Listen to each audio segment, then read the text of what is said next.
said the royal sorcerer to Hatshepsut, with this amulet, you and your descendants are endowed by the goddess Isis with the powers of the animals and the elements. You will soar as the falcon soars, run with the speed of gazelles, and command the elements of sky and earth. 3,000 years later, a young science teacher dug up this lost treasure and found she was heir to the secrets of Isis. And so, unknown to even her closest friends, Rick Mason and Cindy Lee, she became a dual person. Andrea Thomas, teacher. Almighty Isis. And Isis, dedicated foe of evil, defender of the weak, champion of truth and justice. Would you like to come back with us? I'm afraid. People just don't understand me.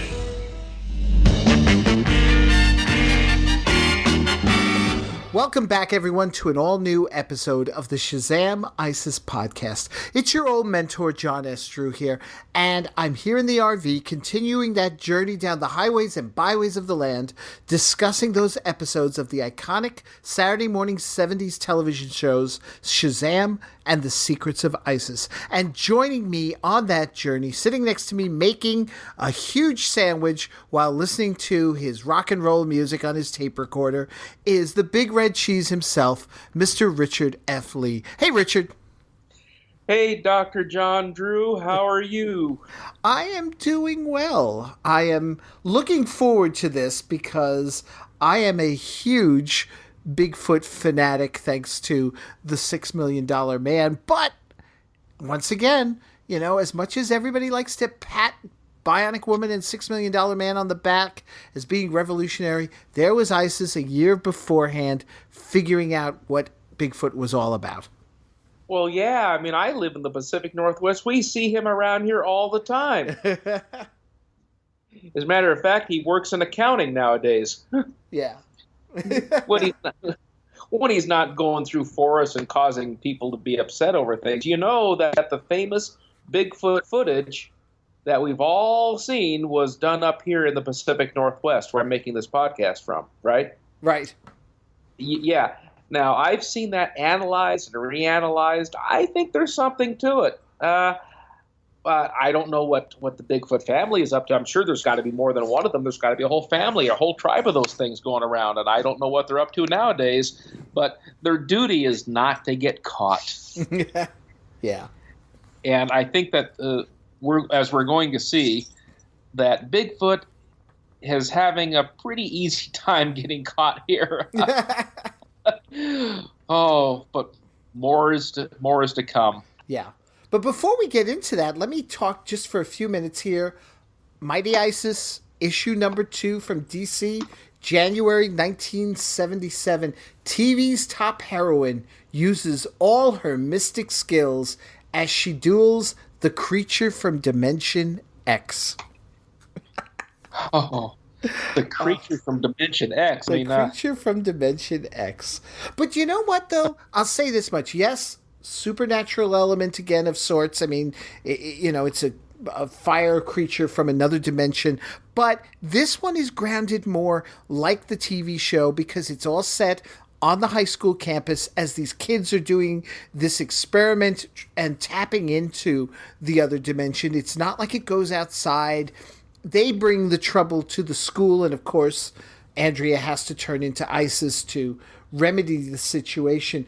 And once again, even though it's not spelled out as a moral at the end, we do get everybody, our two guest characters here who are the ones who are doing the experiments, and Rick and Andrea talking about how, where is it here?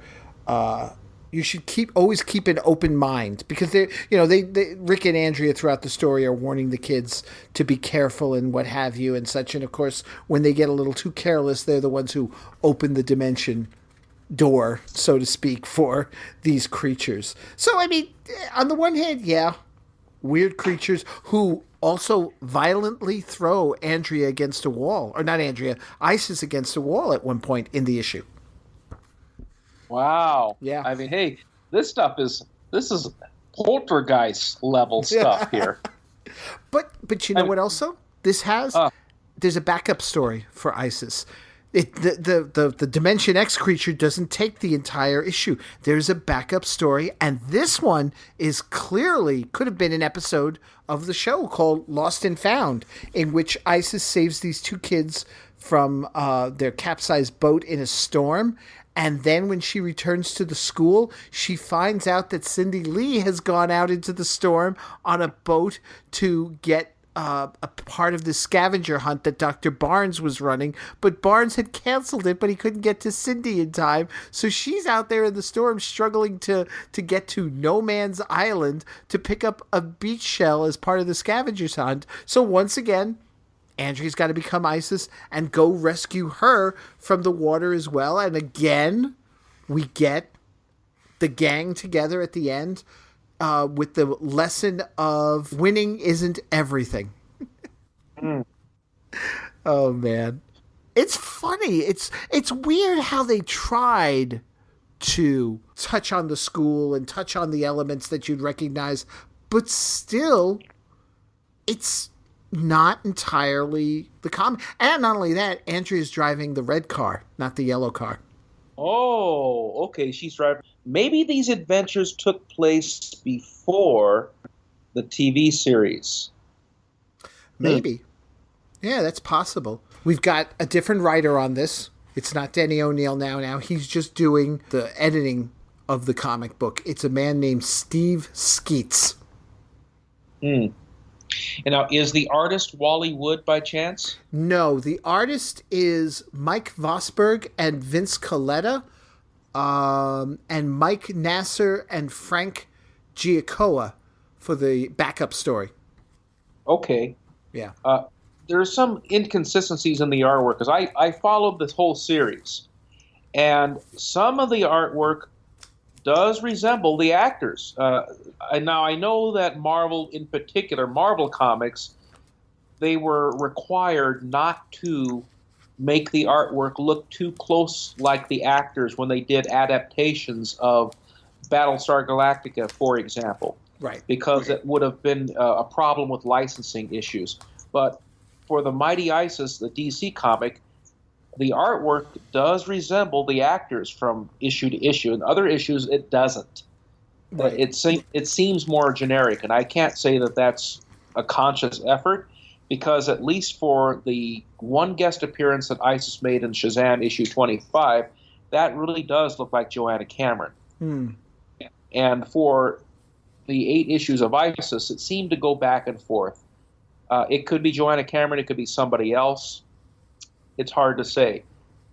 Well, they didn't get Albert Reed's likeness for this second issue because Dr. Barnes is white. No, and another one, they do have him as African American, but he has a full head of hair in one edition. That's not Dr. Barnes. Albert Reed, the late Albert Reed, who played Dr. Barnes, if I got it correctly. No, they got that kind of wrong. Yeah, kind of.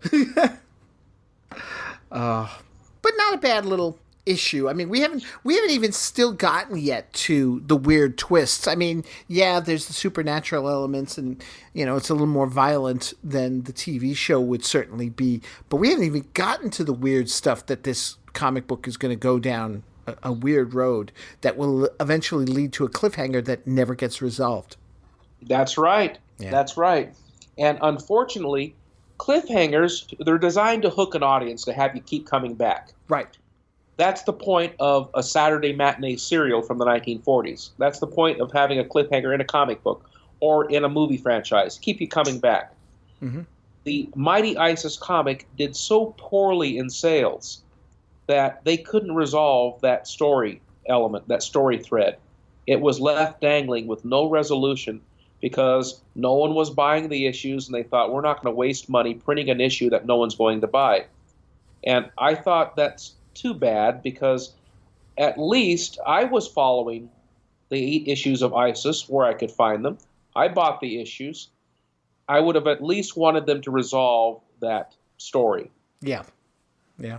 Well, it went out with a fizzle. It just went out with a fizzle. And ISIS, strangely enough, and I mentioned this in the prior podcast, is doing so much better today in DC lore. They've revamped the character. They completely redid the entire character, rebooted the character. So it is ISIS, but it's different from what we remember from the 70s TV show, yet it has all of the things that you expect ISIS to have. The magic powers, the similar costume, the Egyptian lore, all of those things. And they're doing apparently a much better job today. Now, is she wearing the amulet on her head like she does in this comic book? Yes, she is, as a matter of fact. The current ISIS, you mean? Yeah. Yes. And this ISIS is dressed very similarly to the ISIS from our television show that we review, except, John, she's got a bare midriff. Hubba, hubba. But she's wearing the same white miniskirt and the same style of shoes and the bracelets and the neckwear and the amulet, but with a midriff. Okay, now here's a question. When you read this modern take, do you still give her Joanna Cameron's voice? I'm so captivated by that midriff that I can't think of a voice, okay? Richard, it's a comic book. Hey, don't direct conclusion, okay? Hey, podcast land, we're having a private conversation. Close your ears to this. Oh, man. Oh, boy, I gotta get a life, John, I swear. But no, the modern rendition of ISIS is a part of the DC Comics continuity known as the New 52. Right. And so if anybody out there in podcast land follows comics, you'll find ISIS still around. I mean, I'm amazed that DC somehow, some way was able to get at least partial rights to ISIS, because I believe that the TV series is owned by some offshore company now that has Filmation's holdings, I believe. I don't know the exact story, and I'm sure someone in our listening audience can know that there was a third company out there, some company overseas, I think, that managed to get the rights to all of the Filmation live-action shows except for Shazam, which was properly owned by Warner Brothers. Right. But this other company was able, for a short time, to produce The Secrets of Isis on DVD, which we're reviewing, of course, and the other Filmation shows like Ghostbusters, Arc 2, Space Academy, and so on. But I'm wondering how DC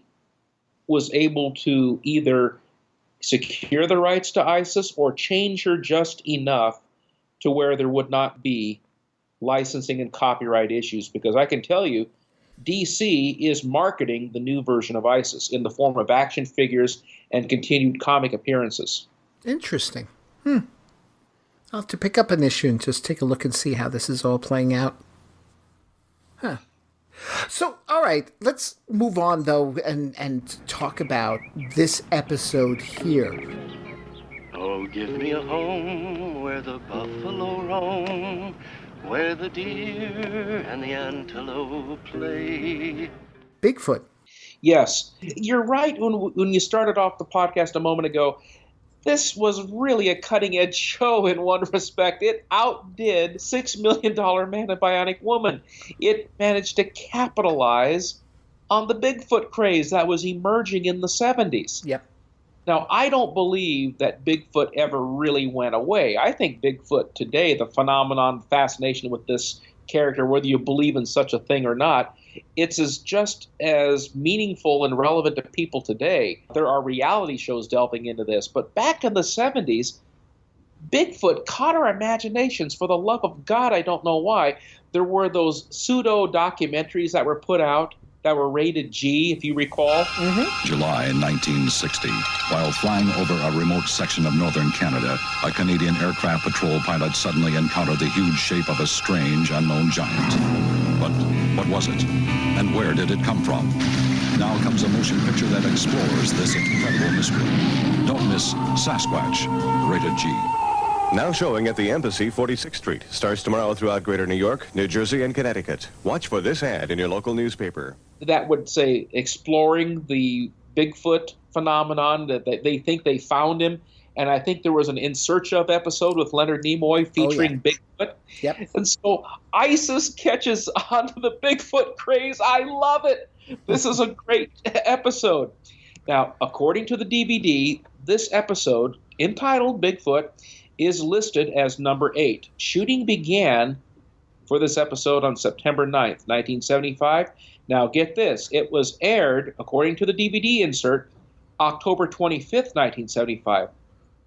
My goodness, that's not a full 2 months. That's what, 6 weeks? 6 weeks. This is one of the fastest turnarounds, I think, that they've done. It was written by Michael Reeves with Mark Richards as the developer. I don't know what he would have done as a developer. I think he probably just slapped some Bigfoot lore together to give to the writer to produce this. And Arthur Nadel was the director. Of course, he was a Filmation mainstay. He was the director. Richards might have been either the person who came up with the original idea, although usually you'd say, story by and then teleplay, or maybe he had a hand in crafting the script a little more, because I happen to be a big fan of Michael Reeves, and this was his very first story. Now, do you know him by chance? I do know him. We're friends on Facebook, and I am trying to see if I can get him also to come on the podcast and such, because I was going to have him on another one of my podcasts a while ago, and it just didn't work out with the timing and stuff. But it would be great to have him here and, to talk about this episode, seeing as how this was the very first thing he ever wrote for. Wow. Are you saying that he was the first, this is the first thing he ever wrote professionally? Yes. Wow. Yeah.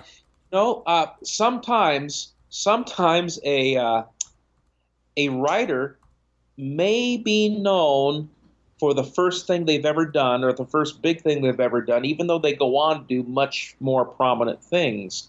I don't know what else he's done, but he's Ghostbusters, a lot of animated fare, some television, some live action, but mostly animated fare and such like that. He did Real Ghostbusters. He did, actually, I think he also did episodes of Babylon 5, if I'm not mistaken. Yeah. And Babylon 5 is a big franchise, but come on, who can compete with the Secrets of Isis? I mean, I will watch the Secrets of Isis over Babylon 5 any day. I like this show, and this is quite an auspicious beginning for him then, because I'm thinking of in terms of guys like David Gerrold, for example, who went on to have a very successful writing career in science fiction and so on, and script writing. And the best thing he's known for is none other than The Trouble with Tribbles from the classic Star Trek. And he's done things that are much more developed, much more refined, but that is the first thing and the best thing he's known for.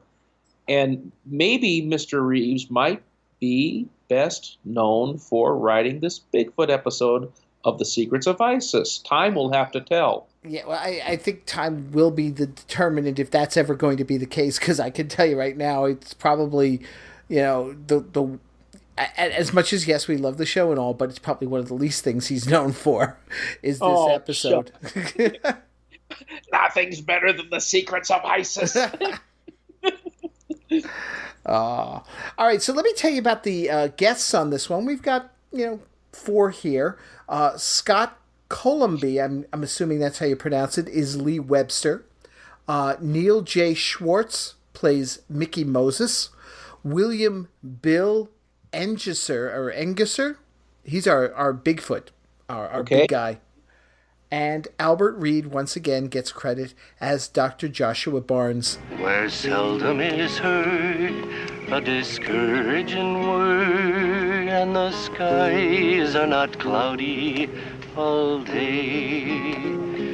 Home, home on the range, where the deer and the antelope play, where seldom is heard a discouraging word, and the skies are not cloudy. We have an opening scene, getting back to the show. Opening scene is somewhere outside. It's obviously an outside setting, and Rick Mason is serenading Andrea Thomas with "Give me a home where the buffalo roam and the deer and antelope play." You know what? They never had picnics after school when I was a kid. Times have changed since then, Rick. It wasn't that long ago.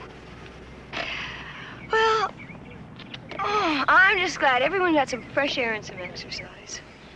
It's a little after 5. We should be on our way. Come on, everyone, let's go! It's time to hit it! Let's go! Okay, let's see. Where's Lee? Last time I saw him, he was with Cindy. Okay, fine. Where's Cindy? And he's really singing and playing the guitar here. Miss Thomas! Mr. Mason! What's wrong? Something's out there. I don't know what. It really frightened us. A big hairy... Calm down now. What do you think you really saw? I don't know. Maybe a bear. No, it wasn't a bear. It was just too big. Oh, I wish I got a picture of it. Wait a second. Maybe it was Bigfoot. Bigfoot? No, Bigfoot. It's supposed to be a large man-like creature that lives in the woods. People report seeing him everywhere. Of course, that's just a legend. Well, it sure describes what we saw. Bigfoot. Let's get out of here. Look, Cindy, I don't know what you saw or what you think you saw, but you are right about one thing. We do have to get out of here. So let's load up. Come on. Now, I know there's some New York producers who could be described as big and hairy, John. What do you think? A bear? Not in those woods. We're too close to town. Let's go. I'll be right with you. Lee, follow me back caravan style so nobody gets lost, okay? Mighty Isis.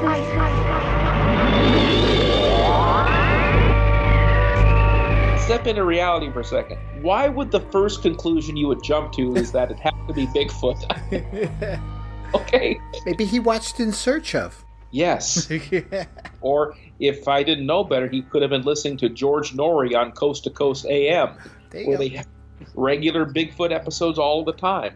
Can I ask you this, though? I mentioned this at the end of the last episode when I was giving the little synopsis for this. I really, and it bugs me, I really have a problem with the kid being named Lee when we've already got Cindy Lee. You couldn't name him anything else? Where's Cindy and Lee?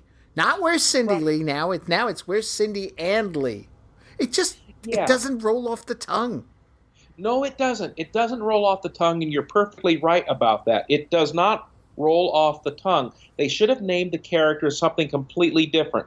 It's like in real life, you do have those kinds of problems where you have two guys who are good friends who happen to have the same name. Right.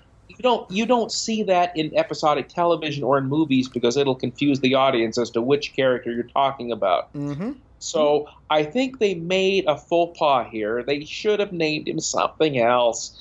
I mean, for gosh sakes, there's so many other characters you could have named him. But no, they named him Lee for this episode for whatever reason. Oh, God. Yeah. But, so, I don't get it. Sometimes, that's one of the nitpicks we have with this episode. That's the beginning of it. Oh, okay. Well, Andrea goes off and she makes the change to Isis, and there she finds the giant footprint. Andrea, where are you?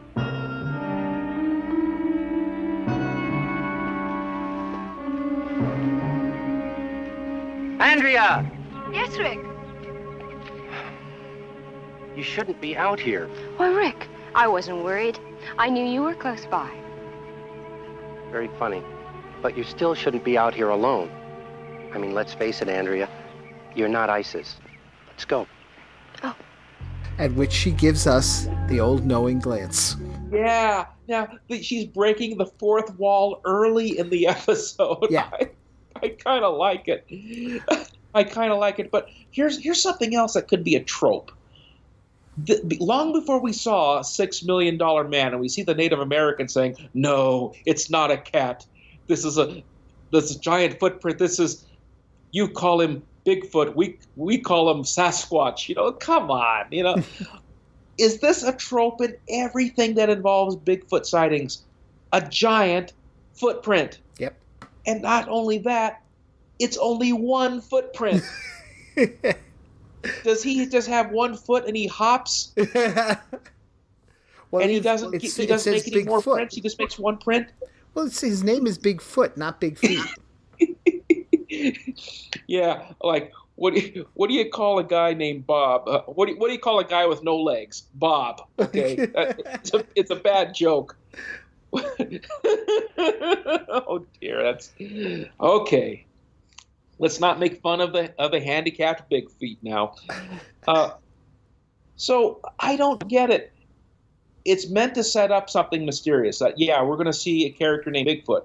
Now, the episode, even though it's called Bigfoot, as we all know, they don't put the name of the episode on the screen like they do in other episodes of television. Other shows had the title of the episode on the screen. $6 Million Man had that. Miami Woman had that. Kolchak the Night Stalker had that. Any number of cop shows had that. Tonight's episode, whatever. When they would have the cop shows of the week.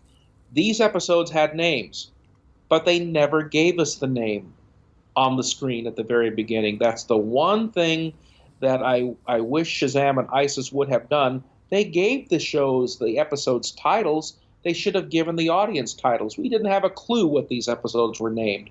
And if they would have said Bigfoot, that would have tipped us off. This is going to be an episode about Bigfoot. Right. And we see this giant print that we're going to see again. We're going to see it in $6 Million Man, and we're going to see that same footprint in the fake documentaries on Bigfoot, and we're going to see it in the Incredible Hulk, too, when that comes along. That's to arouse our suspicions. Now, I've seen plenty of footprints in my time walking in mud and things, but I've never seen a solitary print that's so flippin' huge, okay? I don't care how big the guy is. Nobody's going to make one print like that and leave no marks elsewhere. But, oh well. Are we reading too much into this, John? Well, maybe just a little. Again, it's that whole it seems like the way it's all setting up, maybe we're finally going to get that supernatural thing we've been talking about here. Maybe, but we still gotta figure this out. This whole, I guess you could call it the secret of Bigfoot before the secret of Bigfoot. Yeah. Now we're going to know more about Bigfoot than we know about Isis herself. When you think about it, we're going to know more because at least we're eventually going to be told who Bigfoot is. That's given in this episode. We're not going to have a mystery forever. Right. But how is it that Isis is able to convert back into Andrea overnight, quickly, in a split second, within a wink of an eye? A reverse transformation would have been welcome once in a while. It's never done. Yeah. Oh, gee. I would have rather have seen that than see some giant footprint, but maybe I digress again. Now, I will say I love the next scene because back at the school, Dr. Barnes is basically confronting the kids, trying to get them to explain their interest in hunting. And they use the word hunt, Bigfoot down. I just love the way he just keeps pressing them. You know what I think we should do? I think we should get a bunch of people together and go and hunt it down. Why? Why? Hey, that thing is dangerous. Why? Well, it's big, and we don't know what it is. So it must be dangerous. Too many people think that anything they don't understand is dangerous. That's wrong. If you don't know what something is, you should be cautious, but not afraid, not set out to hunt it down. As far as we know, Bigfoot is only a fable, just like vampires and ghosts. So let's not have any more idle talk about it, okay? Bigfoot! Bigfoot! Oh, Tut, not you too. Thank you, Dr. Barnes. Andrea, keep that bird after school. It's a respect of life, even if you don't understand. I like that interplay there. That is good. And it's a good use of Albert Reed's acting skill. And that's, again, he can't be the star of the episodes, but whenever he appears, he serves a purpose to the story, John. Yeah. They use him wisely. They use the Dr. Barnes character very wisely. Not too much of him so he's boring, but just enough of him to push the story along and the other characters along. So again, with one of those fast wipes, I don't know what you'd call that dissolve. You know where you see that speeded up wipe to the next scene? Yeah, I know the one you're talking about. Yeah, they use that in both Shazam and Isis, and it's meant to convey we're going to move on to a transition. And it works for us because it only lasts for a split second. But I swear we got to make a fan film sometime just using those dissolves. So we now see Mickey does not believe that Lee and Cindy saw anything. So Lee says he's going to go back up to the mountain and get a picture of this Bigfoot. And Lee says he's going to gather a bunch of people to confront it. Now, Cindy says that she's not going. So in the next scene, a white Chevy sedan with a crowd of 6 people is driving up a road. A figure moves near the trees, and we, the viewing audience, assume this is Bigfoot in a plaid shirt. Oh, now whatever Bigfoot's fashion statement, which we're going to get to later on at the end of this podcast, if he's a big hairy creature, why is he wearing plaid, okay? So Mickey calls on Bigfoot, and hoping that the action speeds up just a little bit. Yeah, they're getting bored. Meanwhile, back at the school, again, another scene with Dr. Barnes as he's delivering these test papers to Andrea. And she comments about his discussion with the kids earlier on, and he feels the need to clarify his statements about Bigfoot, because in the end, he just wants everyone to feel safe. And that's why he was doing it, because they were kind of working themselves up into a panic. I think that he comes across as a very realistic principal and teacher, and that Yes. he does not want people to come up to get themselves worked up in a lather, to get worked up into a panic. Now, you're a teacher. Do you think that this is how a teacher is to moderate students, by encouraging them not to jump to conclusions and not to get themselves worked up over something where there may not be anything to it? Is that how you conduct yourself as a teacher? It's how I try to conduct myself as a teacher, and many teachers do. I mean, there are certainly some who feed into kids' fears or anxieties or over enthusiasm over something, like you say, jumping to conclusions. I've known some teachers who've done that, though. Mm-hmm. Yeah. We're all gonna die. Oh dear. I'm so glad that I never ended up a teacher, because, for one, students would make fun of me if I were their teacher, and 2, I would be on trial on death row after killing my students for having no patience with them. I'm no Dr. Barnes. So in the next scene, the gang is led by Lee in conducting their search. Now, again, we see a tall figure this time with a blue shirt on and a hat moving among these trees. Did Bigfoot have time for a wardrobe change out here in the wilderness so quickly? What is that about? Well, what is that about, that he can change his clothes within an episode, and yet Andrea will wear the same clothes throughout this episode and many others? Yeah, exactly. But I like the idea of where you have this mysterious big figure that they're looking for, moving around in the wilderness and moving around among the trees. There's nothing wrong with the idea behind it, except he should have been kept in shadow. I think that this was a mistake to show him, because it gives it away. He's an ordinary guy wearing a shirt. They're giving away the climax just a little too soon. I think that if they're really wanting to set the audience up for some suspense, they should have had a mysterious figure from a person, like they did with the $6 Million Man episode. They would show it from Bigfoot's point of view as he's walking and lumbering and walking through the trees and the mountains. That was an effective camera angle when they did that episode. Right. They could have done the same thing here. Make it from his point of view, and then you see his hand in shadow moving aside branches, and maybe solemn music as you hear heavy breathing.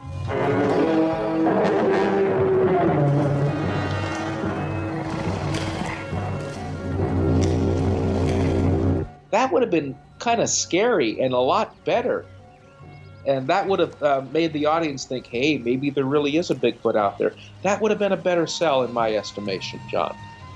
So you think that they revealed that he really wasn't animal too soon? Yeah, too soon. I wanted, if they're going to call it Bigfoot, make it so really could be Bigfoot. Maybe he's wearing a big fur coat and they're mistaking his coat for an animal or something like that. Just his size alone is not enough.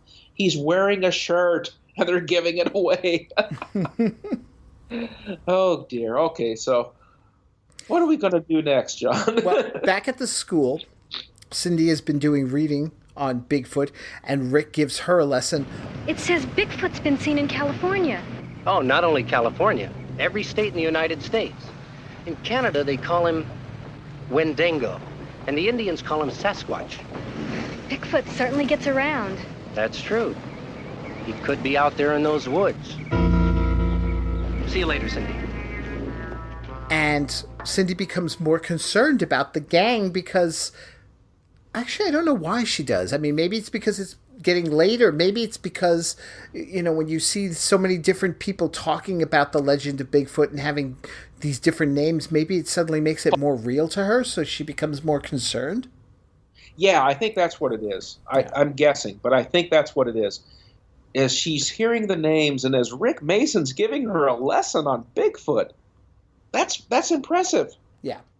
He would have known all these things. He doesn't believe it's true, but how does he know all this stuff? Why would you waste your time on something you know that is just not true, but you spend some time on it to know the names?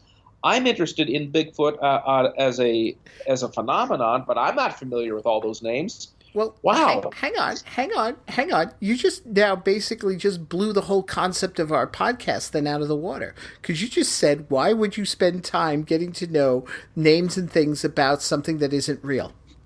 Well, in this case, though, this is different because for purposes of the podcast, John, Isis and Captain Marvel are real, okay? Somewhere in an alternate, in a multiverse, Andrea Thomas is real. She's out there. Don't you understand? And she's my first love, and one day I will find her.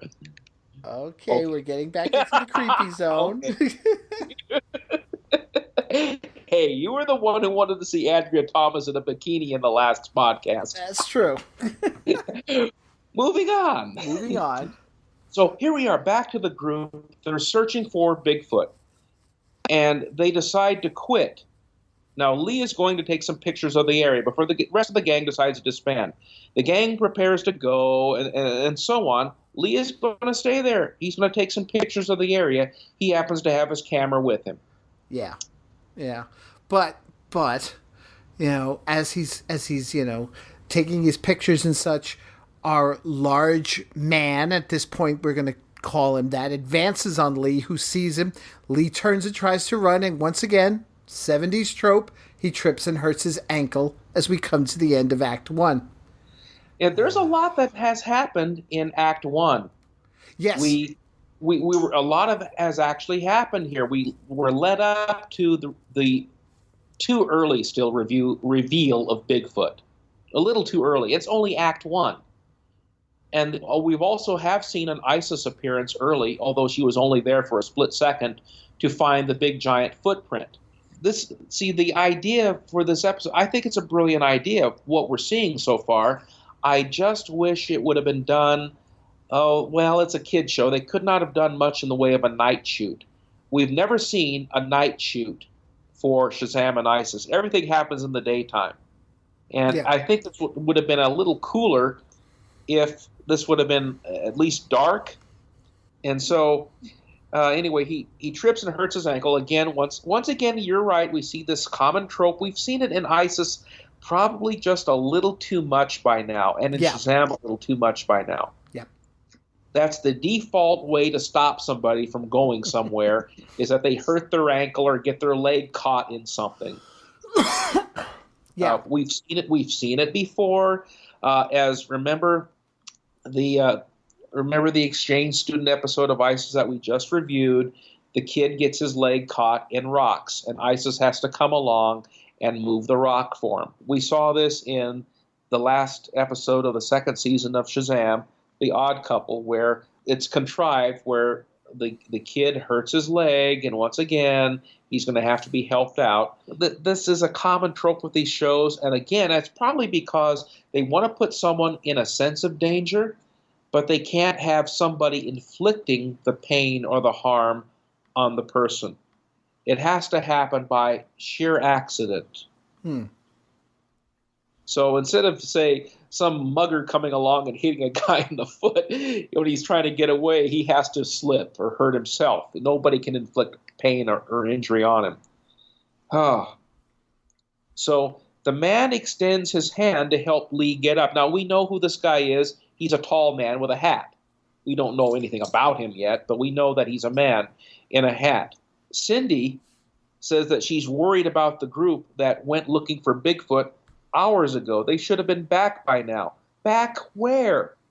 To the school? Yeah. Back by now. Back where? Rick Mason says he's going to call their parents and notify the police. Isn't that overreacting just a little bit? Now, it's established that the group is going to quit looking. It's almost dinner time. They haven't gone missing, and it's not strange for kids to go exploring after school. There's nothing weird about that. Now, Rick Mason, he takes off. Then Andrea Thomas tells Cindy she's going to look for them herself. She instructs her to tell Rick that she will meet them at a highway junction. So anyway, we switch back to the wilderness, and we see Lee speaking to the tall, large man. My ankle feels much better. Do you live here alone? Look, I didn't thank you for your help. Thanks. And he looks like a pretty normal guy. He's a little tall, but he's a pretty normal guy. Yeah. But we don't see an Isis transformation. We just see Isis showing up at the white car. Now, Tut the bird is nearby. We can't forget about Tut. Lee?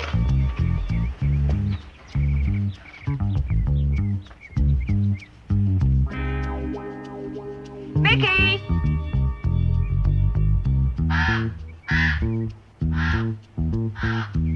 Tut, find the boys. Which he does very quickly. I mean, they're clearly lost, and he's able to find them. And when she catches up with the group of them, wow, when she just like sort of stands before, she gives a flip of her hair that I thought was just so weird. Yeah, why is that? I don't know. Gave the teenage boys a thrill. Oh dear. Well, he's not down there. Wonder where he could have gone. How should we say we should try to find a road and go for help? How are we going to find Lee if we don't know where we are? Isis! Wow! Hello, fellas. Hi. Where's Lee? We were near a cliff when we got separated. All right. Come on, I'll take you back to the road, and then I'll look for Lee. Let's go. Well, if she wanted to give us a thrill, she could have done more than flip her hair, John. I mean, but this was a family show. It's for kids. But, oh, hubba hubba. That's why I know Isis is for real and she lives in the multiverse. Oh, anyway, Lee continues his conversation with the tall man, and he finally responds. He's very shy. He doesn't want to talk very much. Now, he lives in the woods because people used to judge him, okay? And he says that he can't live with people, and he never could. And now, at that point, as they're having this conversation, Lee realizes that his camera is missing. And Bigfoot says that the cliff is dangerous, and he'll go with Lee. Now, as you recall, in that scene in Act 1 where he loses his camera, it's as though he's deliberately throwing it off to the side. Like, as an actor, he can't fake losing something. He has to throw it away to emphasize that the scene is going to need to call, or the show is going to need for him to go down and retrieve the camera and thus put himself in danger and will necessitate the need for Isis to appear again. So, yeah, that part is a little contrived, but again, it's a contrived show sometimes. Oh, zephyr winds which blow on high, lift me now so I can fly.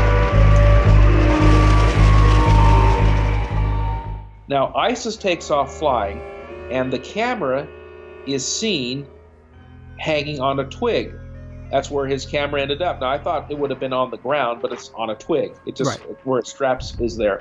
So Bigfoot here, the guy we call him Bigfoot, ties he ties a top around a tree to retrieve the camera.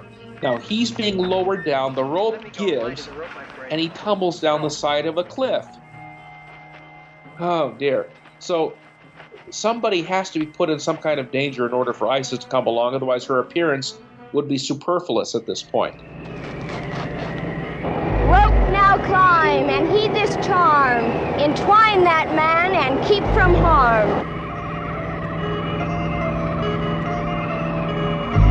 Gotta admit, that Indian rope trick is kind of cool. I mean, that's what it reminds me of. It's like you're just missing someone playing a flute. Batman. Exactly. What was the chant that Batman used? Mighty wind, now lift me high and bring the rope up to the sky. He got that from the Indian Fakers. Yes. Now that's a real reference, by the way. Yeah. But that was hilarious. Absolutely hilarious. Now here, we know that it's Isis using her power to make the rope go up. Okay? And the rope goes up, it wraps itself around Bigfoot, it goes upward towards Isis. She ties it around herself and lifts Bigfoot out of the side of the cliff. Dang, she is strong enough to pick up a 7-foot-tall man. And then, of course, we have a camera shot. The blue screen is terrible on this, John. As she's flying. I mean, other times they would film Joanna Cameron against a real background, and other times they would film her against blue screen and it looked a little better. But here, it just looks a little awkward, like it's just not working. And now the rope trick where they wrap it around his body it's obviously a reverse shot, and they do it rather well, so it's convincing for the story purposes. It is simply just a reverse shot. You okay? Yeah.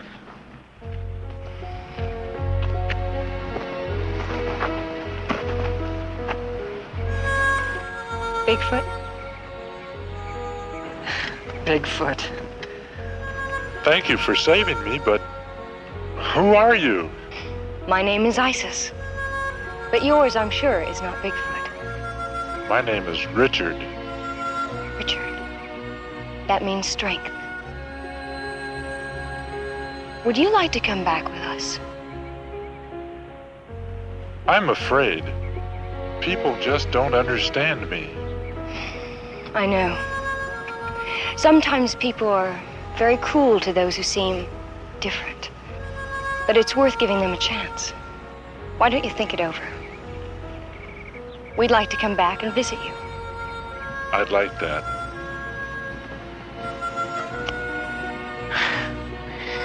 Thank you. Soon. Soon. Let's go.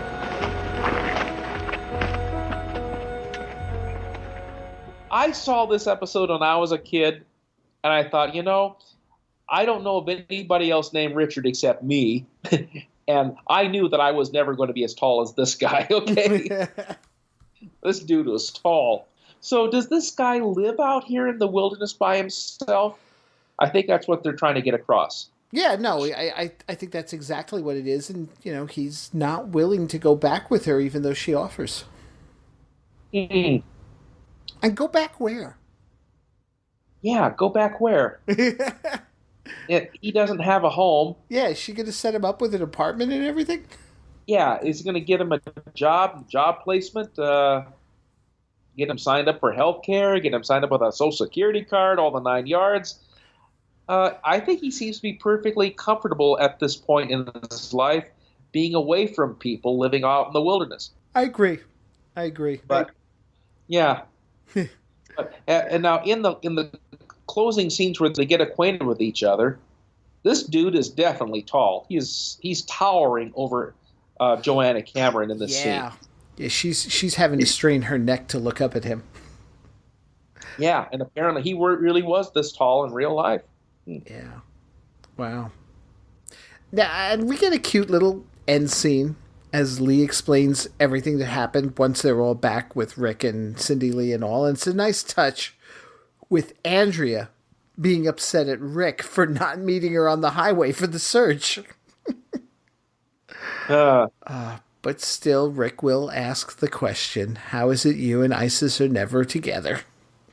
Oh. He can't answer it, but he asks it.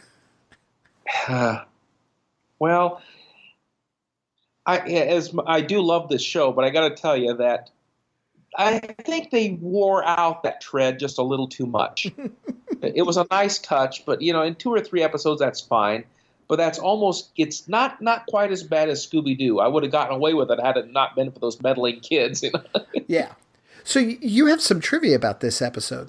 Yes. The actor William Engesser, who played our Bigfoot here, was 7 foot 3 inches tall. Wow. Now, Isis says that the name Richard means strength. Now, I never thought of my name meaning strength. I mean, I never thought of it that way, but Wikipedia says that the Germanic first or given name of Richard derives from German, French, and English. Rick for ruler, leader, and king, and hard for strong and brave. So it therefore means powerful leader. Close enough. Just don't call me Dick. Don't call you Dick, or don't call you Rick Hard. Rick, Hard, Dick, same difference. It's a little too phallic for me. Yeah, exactly. Oh, man. Hey, we're talking about Isis, an Egyptian goddess. The obelisk was a powerful symbol in Egypt, okay? Yeah. Oh, dear. Stunt-wise, we get one real stunt in the episode, and that's Bigfoot being hauled by a rope. So our stunts being done by a guest star. Yeah, I mean, this poor man, 7 foot tall, I mean, he had to have been lifted up by a crane, I'm guessing. It must have been a crane. Yeah. To pick him up like that. And that rope I can't believe that rope is very strong. That's kind of risky to be doing that, especially for a guest actor who would have been heavy as well as tall. Yeah. So, that was the stunt in this episode. And even though this would not have had the vigorous types of stunts that we saw in the first season of Shazam, when anything involving an action hero, a superhero, you're going to have some kind of action and stunts somewhere where either the actual actor or a stunt double or a guest star is going to be doing something that could be physically potentially dangerous. I think being hauled and lifted up on a thin rope by a crane, I have to consider it a stunt. That's rather dangerous. Yeah. Yeah, I agree. So fashion statements, John. You got this one covered. Oh, God. What were those kids wearing? Now, I'm looking at those guys wearing the clothes. I'm thinking, one looks like he's on his way to a bowling league tournament. Yeah. That's Mickey, Bigfoot right? Looks like that. I think so, yeah. Oh, geez. The hairstyle and that awful white shirt. Good Lord. Oh. Now, Bigfoot looks like he's the kid from the Outsider episode, but taller. Much taller. Mm-hmm. Okay. He wears the hick outfit. And, well, Rick Mason wears a cool camel hair jacket that could almost pass for today. I think it's only the size of the lapels that would keep it from passing for today, but it does look nice. We will return to Isis after these messages.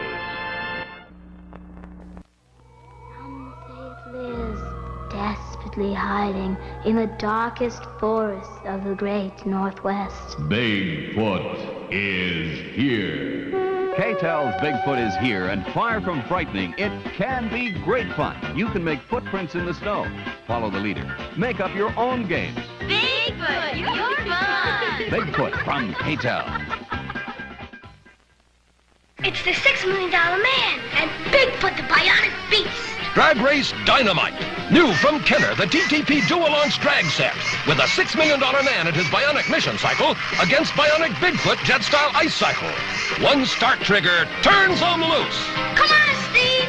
It's Bionic Bigfoot against the $6 Million Man. Come on, Bigfoot. Let's do it again.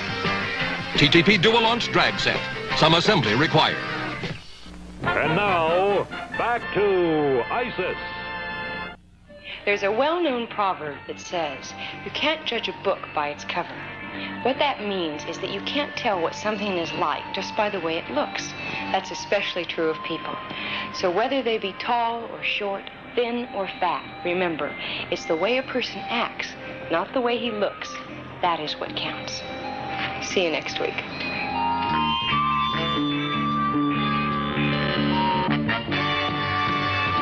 So basically, it's the whole don't judge a book by its cover, and how a person acts is more important than how they look. So that's our moral.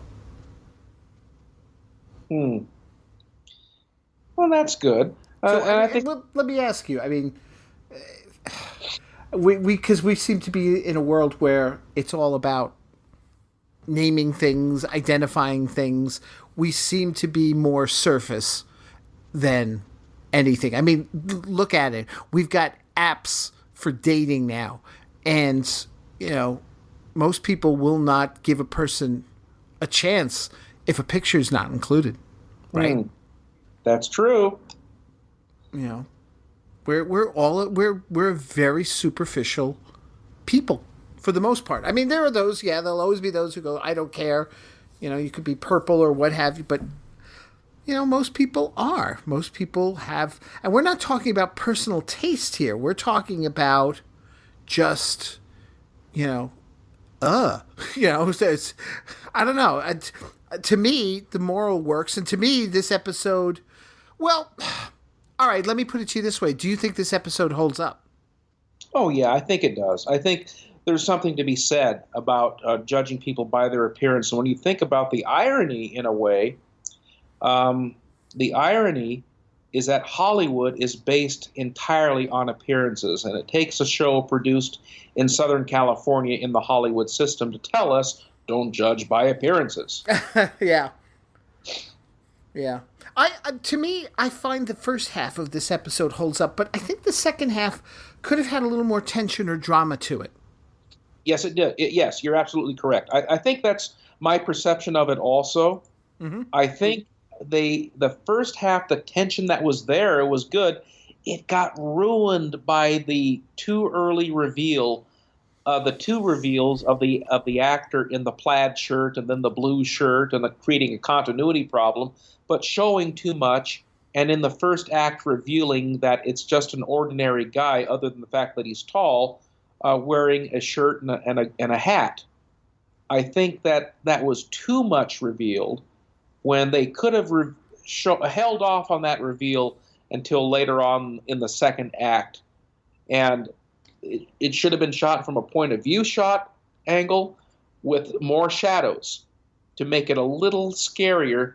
They had an opportunity and didn't avail themselves of that opportunity. Yeah, the moral holds up, and it would have held. I think it would have been even stronger reinforced if it would have been revealed that this was a mystery of something you didn't know. You find out about it, and then you can't judge by appearances, because what you thought was a monster turns out to be an ordinary human being just like everybody else.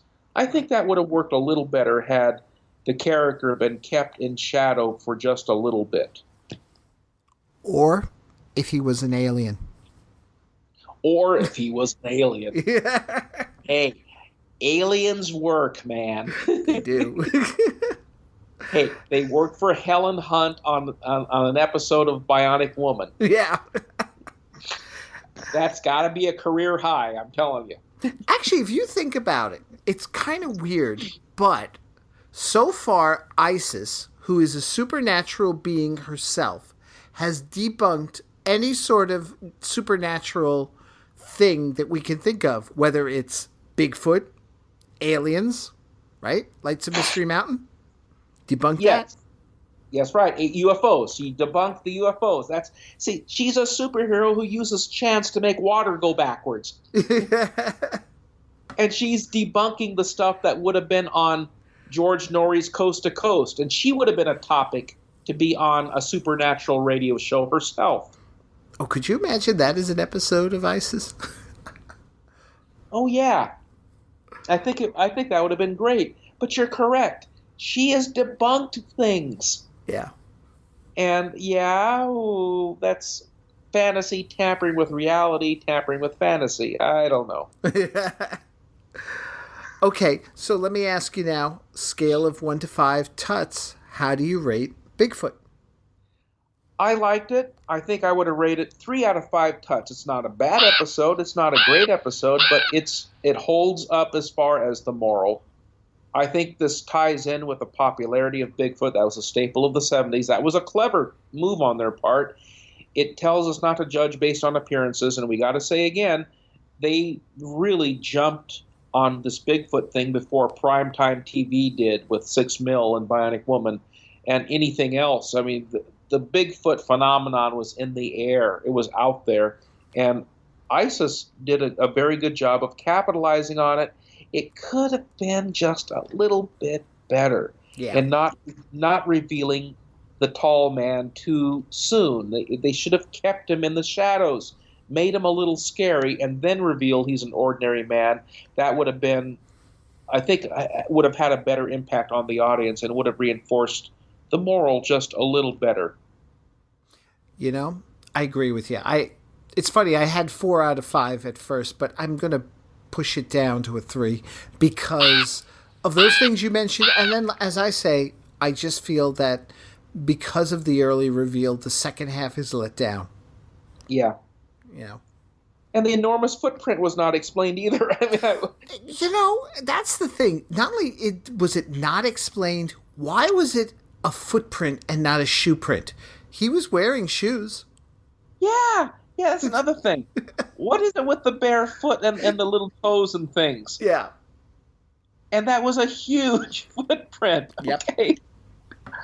Oh, God. Oh, geez. I think at least on the 6 Mil part where they had the footprint, the footprints as shown weren't too big.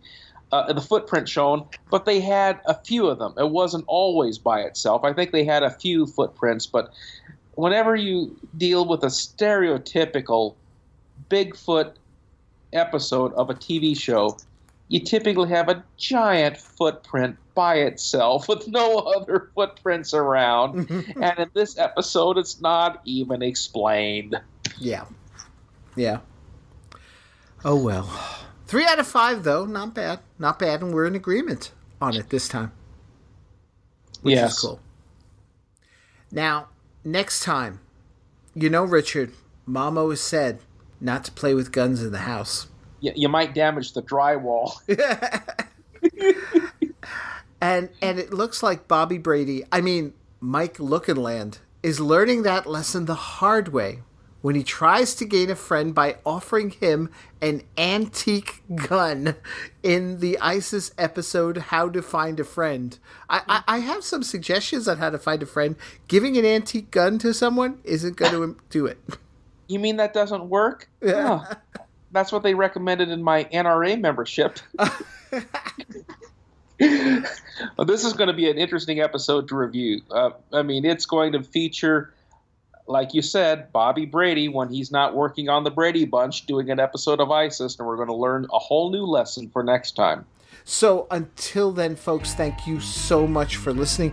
Once again, Richard, everyone, take care. Take care, and leave us some comments on the Shazam ISIS Podcast Facebook page, and join up with fans of the Shazam TV show from the 70s on Facebook, and we'll see and hear from you there.